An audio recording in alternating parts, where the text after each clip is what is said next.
Bueno, lo primero es saludarlos desde Chile. Estoy en la habitación de mi hija, transmitiendo para todos ustedes. Y bienvenidos, ¿cierto?, a este webinar. Veo que hay personas de distintos lugares, hasta de Canadá, vi por ahí alguien, Argentina por ahí aparece, ¿sí? Entonces, ahora les voy a compartir mi pantalla para que comencemos con la actividad. ¿Se ve la pantalla o no? ¿Se ve la pantalla? Sí, señor. Sí, sí se ve. Ya, excelente. Esperen un momentito para hacer los ajustes. Ya, bueno, lo primero, bueno, mi nombre es Jorge Astete, contarles que siempre digo, de formación ingeniero industrial y con una maestría en prevención de riesgo.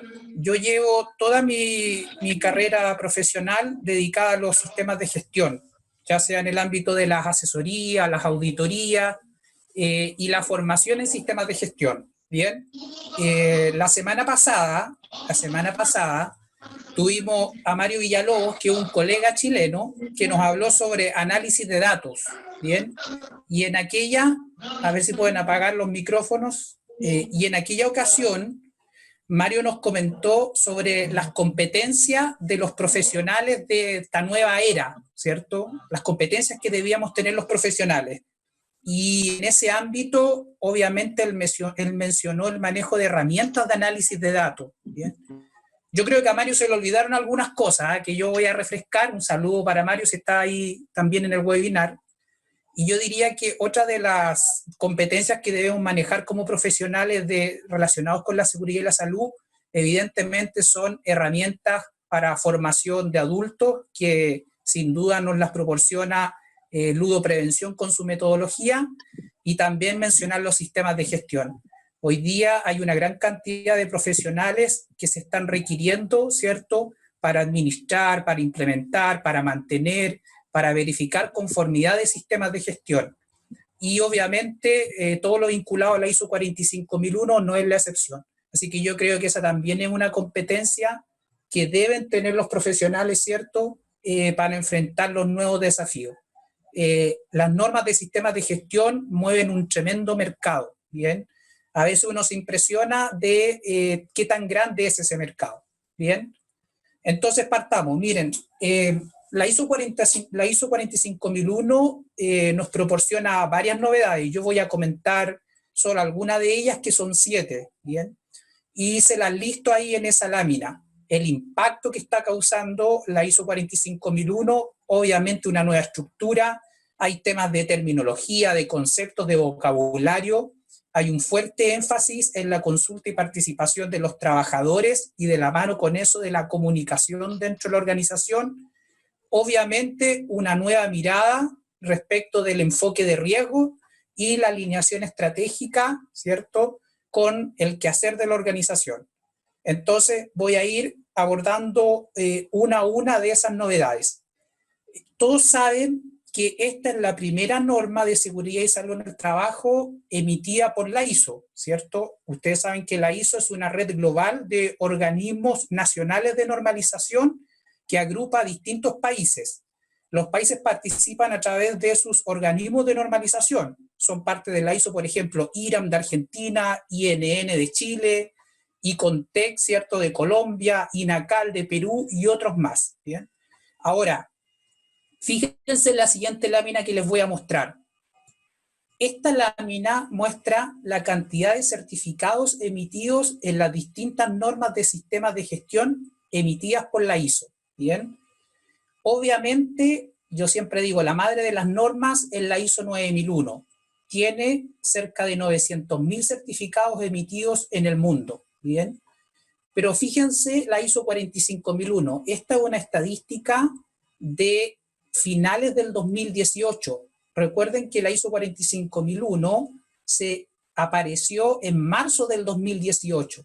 Esto quiere decir que en menos de 9 meses la ISO 45001 alcanzó 12.000 certificados.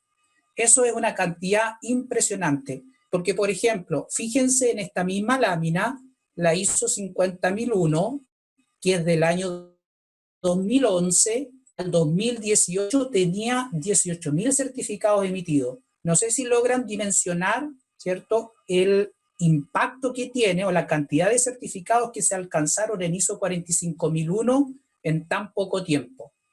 Y esto, insisto, es una estadística del año 2018. O sea, este año debería aparecer la estadística para el año 2019. Así que el mercado es grande. Y les puse acá una lámina que nos muestra la cantidad de certificados emitidos en algunos países de Latinoamérica. La mayor cantidad de certificados hasta fines del 2018 era de Colombia. ¿Bien? Entonces, lo primero es entender que la ISO 45001 tiene y va a seguir teniendo un acto en términos de certificados. Lamentablemente con OSAS no sabíamos la cantidad de certificados que se habían emitido en el mundo. Bien, hay algunas estimaciones, pero no pasan de ser de eso. Esta es una estadística oficial de ISO. Bien. Bueno, otro tema que les quiero comentar como una gran novedad, sin duda, es la estructura de la norma. Ustedes saben que a partir del 2012, todas las normas de sistemas de gestión emitidas por la ISO tienen la misma estructura. ¿Bien? Obviamente, el objetivo de que tengan la misma estructura obedece a sincronizar, ¿cierto?, todas las normas de sistemas de gestión, ¿bien?, a adoptar lenguaje común para las normas de sistemas de gestión, a que sea más fácil la integración de los sistemas. Obviamente una empresa parte implementando habitualmente un estándar y luego va evolucionando e incorporando otros estándares, ¿bien? Y también a eliminar la duplicidad de documentación que existía en muchos sistemas de gestión. Y aquí me quiero detener. Es importante que entendamos que un sistema de gestión no es sinónimo de sistema de documentación. ¿Bien? Un sistema de gestión está definido como varios elementos que conversan en una organización y que tienen por objetivo establecer política y objetivos. Y de qué manera yo, ¿cierto?, estructuro procesos que me permitan alcanzar esa política y esos objetivos. Entonces diríamos que la esencia de la gestión está puesta en la política y los objetivos, que son las grandes definiciones estratégicas. La documentación es un apoyo, pero no es la razón de ser de un sistema de gestión, aunque muchas veces hagamos de la documentación la razón de ser. ¿Bien? Ahora, hecha esa aclaración, todas las normas de sistemas de gestión tienen 10 capítulos. Esta, cierto, es, entre comillas, todavía una novedad, sobre todo para los que estábamos acostumbrados a trabajar con otras normas que no obedecían a esta estructura y no hemos tenido que acostumbrar. Tenemos 10 capítulos donde los primeros capítulos son introductorios. Y del capítulo 4 al 10, ahí empiezan a aparecer los requisitos o las exigencias para la organización. Ahora, esta estructura es muy similar, casi idéntica para las otras normas de sistemas de gestión, pero la ISO 45001 tiene algunas tiene algunas cosas especiales, ¿bien? Por ejemplo, en el capítulo de contexto de la organización, este capítulo es igual para todas las normas de sistemas de gestión, pero en el capítulo 5 de liderazgo, por ejemplo, la ISO 14001 es la única norma que tiene un apartado, un requisito para la consulta y la participación de los trabajadores. Eso no lo vamos a encontrar en una ISO 9001, una ISO. Y obviamente en el capítulo 8 de operación aparece algo que tiene que ver con la preparación y respuesta a esta emergencia, que son requisitos muy vinculados, ¿cierto?, a seguridad y salud en el trabajo, también a sistemas de gestión ambiental. Pero todos los otros requisitos se repiten en las normas, por ejemplo, objetivos, ¿ya?, revisión por la dirección en el capítulo 9, etc. Ahora, esta estructura está pensada para dar cumplimiento o estar sustentado en el ciclo de Deming, ¿sí?, el famoso ciclo PDCA de mejora, donde los capítulos 4, 5 y 6 apuntan a desarrollar el concepto de la planificación. El hacer está dado por el capítulo 7 y 8, el chequeo o la verificación a partir del capítulo 9, que es la evaluación del desempeño, y el capítulo 10, ¿cierto?, es un capítulo que apunta a la actuación. ¿Se escucha? ¿Me escuchan? Fuerte y claro. Ya, excelente. Bien, entonces tenemos, como dije, una nueva estructura para los sistemas de gestión que tenemos que acostumbrarnos, familiarizarnos. Ahora, insisto, la ISO 45001 tiene diferencias pequeñas y sutiles, digo pequeñas, grandes diferencias con respecto a los otros estándares. Les voy a dar un ejemplo, porque cuando implementamos sistemas de gestión tenemos que tener claras esas diferencias, o si no vamos a cometer errores. Por ejemplo, solo les voy a dar uno. En el requisito de roles, responsabilidad y autoridad, si yo comparo la ISO 45001 con una ISO 9001 de gestión de calidad o una ISO 14001 de gestión ambiental, ISO 45001 es el único estándar que me exige que las responsabilidades y autoridades estén documentadas. No así una ISO 9001 y una ISO 45001. Y así también aparecen dentro de los apartados pequeñas, grandes diferencias que hay que tenerlas en consideración en la medida que avanzamos en la implementación o en la actualización de sistemas de gestión. ¿Bien? Miren, otra gran novedad tiene que ver con la terminología o el vocabulario que se usa en los sistemas de gestión. Y esto también es importante tenerlo muy claro, porque no comprender los términos que se plantean en ISO 45001 nos puede llevar a errores de implementación, de aplicación, y también a errores de verificación, cuando hacemos, por ejemplo, auditorías. Y ahí, por ejemplo, en la laminita yo les muestro que la norma nos regala varios términos. Algunos nos parecen muy naturales y habitualmente los utilizamos. Por ejemplo, parte interesada o stakeholder son términos que en general nosotros siempre hemos utilizado en la gestión organizacional, pero que hoy día están puestos en el estándar, ¿sí? Pero, por ejemplo, fíjense ahí que hay un término consulta y otro participación. Y son dos términos completamente distintos. Si yo no entiendo la diferencia entre consulta y participación, malamente voy a poder hacer una buena implementación de ese requisito normativo. Lo vamos a revisar más adelante. Y fíjense también que hay dos definiciones de riesgo. Riesgo para la seguridad y salud en el trabajo y riesgo a secas, como yo le llamo. Entonces, ahí también hay un tema.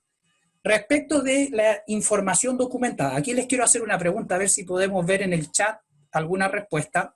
¿Cuáles son los documentos que típicamente hemos utilizado en los sistemas de gestión? ¿Qué me da ejemplos de tipos de documentos que usamos en los sistemas de gestión?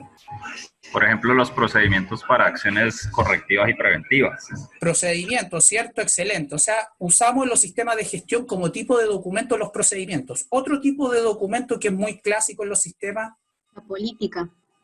La política de seguridad, los objetivos y metas.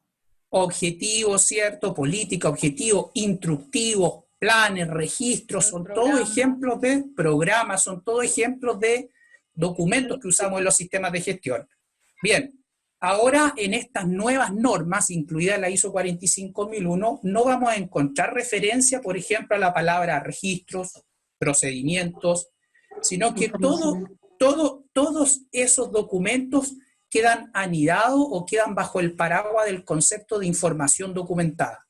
Un término genérico que lo que busca, ¿cierto?, es no encasillar o enmarcar a las organizaciones para que a la documentación la llamen de cierta manera. Dicho de otra forma, usted puede usar el nombre que quiere para sus documentos. Caen dentro de la categoría de información documentada. ¿Bien? Entonces, importante esto, familiarizarnos con la terminología. Por ejemplo, incidente. Claro, uno revisa la terminología de incidente y rápidamente detecta, ¿cierto? Nos damos cuenta que dentro de la definición de incidentes que da la ISO 45001 están los accidentes, ¿sí?, y los cuasi accidentes. Algunos le llaman a estos últimos incidentes con alto potencial. Claro, si no entiendo eso, cuando aplique el requisito de no conformidades e incidentes, no voy a considerar probablemente la gestión, ¿cierto?, de los cuasi accidentes o incidentes con alto potencial, como dije, lo llaman en algunas ocasiones. ¿Bien?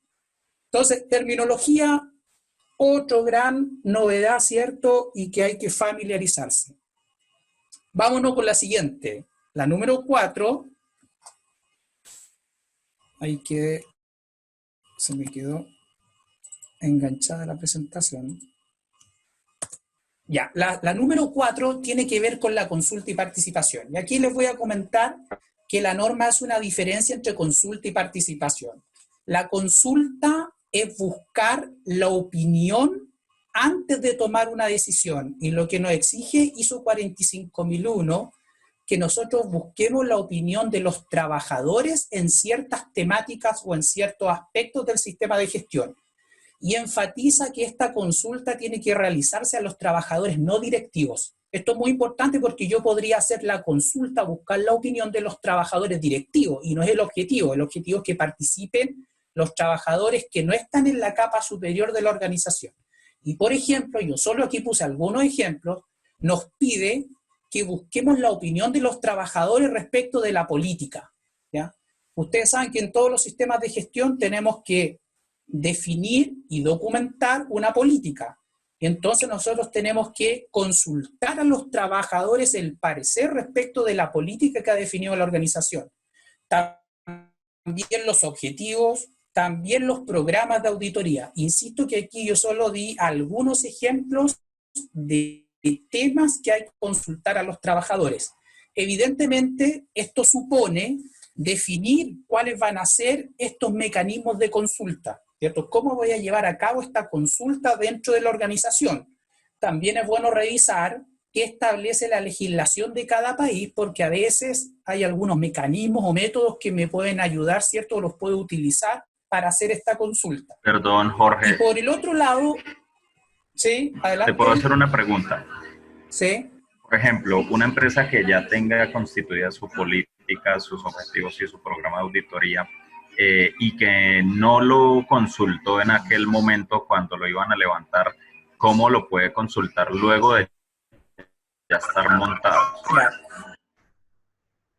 Bueno, la sugerencia y la recomendación es, si no hizo la consulta en su momento, haga la consulta ahora, porque está claro que para efectos de una auditoría, el no haber consultado estos temas a los trabajadores es una no conformidad, ¿bien? Así que hágalo ahora, pida la opinión a los trabajadores. ¿Se entiende? Mire, el objetivo de la consulta o la razón de ser de la consulta es la siguiente. Nosotros en los sistemas de gestión hacemos definiciones y puede ser que esas definiciones no conversen con lo que opinan, sienten o visualizan los trabajadores. Por ejemplo, en la empresa en general definimos objetivos de seguridad y salud en el trabajo. Muchas veces esos trabajadores ven estos objetivos y comentan y dicen, pero eso es ilógico, es irreal, no es aplicable, no es alcanzable. Entonces, ese es el objetivo de la consulta, ¿cierto? Vincular a los trabajadores en las definiciones que los afectan a ellos. Finalmente, lo que está en juego aquí es su seguridad y su salud. Así que respondiendo, ya no lo hizo, hágalo y vea qué opinan respecto de estos temas. ¿Bien? Ahora, respecto de la participación, al final les quería dar unos minutitos, ¿cierto?, de consulta. Anótenla ahí y me las plantean para avanzar. Por el tiempo simplemente, ¿ah? Respecto de la participación, el estándar dice, bueno, y la participación, ¿sabe qué? La participación tiene que ver con el efecto de involucrar a los trabajadores en la toma de decisiones. No es simplemente que opinen, ¿cierto?, como en la consulta, sino que involucrarlo en la toma de decisiones. Yo siempre digo, la consulta es voz, en cambio la participación es voto, ¿bien? Así que también tengo que crear los mecanismos bajo los cuales voy a implementar esta consulta y participación. Y ahí la norma nos pide, mire, los trabajadores tienen que participar en la identificación de peligro y evaluación de riesgo. Quizá eso no es tan novedad porque algunas legislaciones de algunos países lo podrían tener incorporado ya como parte, insisto, de la legislación. Tienen que participar en la determinación de requisitos de competencia, necesidades de formación, la formación y la evaluación de la formación, ¿ya? Y tienen que participar en la investigación de los incidentes y las no conformidades y la determinación de acciones correctivas. Por ejemplo, en mi país, los trabajadores están obligados a participar en la investigación de accidentes a través del comité paritario, ¿cierto? Que empresas que superan un cierto número deben tener un comité paritario y ahí ese comité paritario tiene que participar en la investigación de los accidentes específicamente. Pero bueno, el requisito es más amplio que eso porque ya dijimos que dentro de los incidentes no solo están los accidentes. Yo diría que este es una novedad, ¿cierto? Yo sé que puede ser difícil de implementar este requisito, sobre todo con organizaciones muy grandes, pero hay que buscar mecanismos. Recuerde, las normas ISO definen qué, no definen el cómo, ¿sí? No definen metodologías ni herramientas, ¿ya? Y ahí está el valor, obviamente, de las personas que se dedican a dar apoyo a las organizaciones, ¿ya? En metodologías y herramientas. Vámonos a la quinta novedad. La quinta novedad tiene que ver con la comunicación, un requisito potenciado en ISO 45001 respecto de la comunicación. La comunicación tiene que ver con la difusión, la recepción y el entendimiento de ciertos tópicos o temas que afectan la seguridad y salud de los trabajadores. Y cada organización tendrá que establecer qué se necesita comunicar, como aparece en la lámina, cuándo hay que hacer esa comunicación, a quién debemos comunicar y cómo vamos a comunicar, mecanismos, ¿cierto? Ahí tenemos que tener en cuenta también, ¿cierto?, idiomas, temas de alfabetización dentro de las organizaciones. Esta semana hay un webinar que está orientado a eso. Y fíjense que yo también puse ahí en esa lámina algunos temas que debemos comunicar en la organización. La política es un clásico, ¿cierto? Esto quiere decir que en la organización tendrá que estar claramente determinado quién comunica la política, ¿cierto?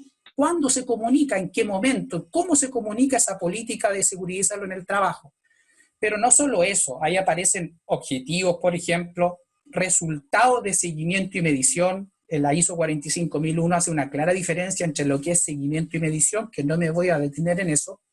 Los resultados de las revisiones por la dirección. Ustedes saben que en todos los sistemas de gestión hay que revisar la adecuación, funcionamiento y eficacia del sistema de gestión. Los resultados de esa reunión, porque habitualmente es una reunión, ¿cierto?, tienen que ser comunicados a los trabajadores. Eso es una diferencia. Por ejemplo, los resultados de la revisión por la dirección, comunicárselo a los trabajadores, no es una exigencia de una ISO 9001, ni de una ISO 14001, es solo una característica de ISO 45001. Bien, y ahí puse algunos más que son temas de comunicación. También habrá que definir, ¿cierto?, cuáles son todos estos mecanismos de comunicación. Bien. Vámonos con la sexta novedad, ¿cierto?, de este resumen que he hecho. Bueno, todos tenemos claro como profesionales de la seguridad y salud, ¿cierto?, la definición de riesgo, ¿ya? De hecho, es muy común que repitamos que el riesgo es probabilidad por severidad o consecuencia, ¿sí? Y esa es la definición que da la ISO 45001 sobre riesgos de seguridad y salud en el trabajo. Dice que es la combinación efectivamente de la probabilidad de que ocurran eventos o exposiciones peligrosas, ¿cierto?, y la severidad de la lesión o deterioro que causa en la salud del trabajador.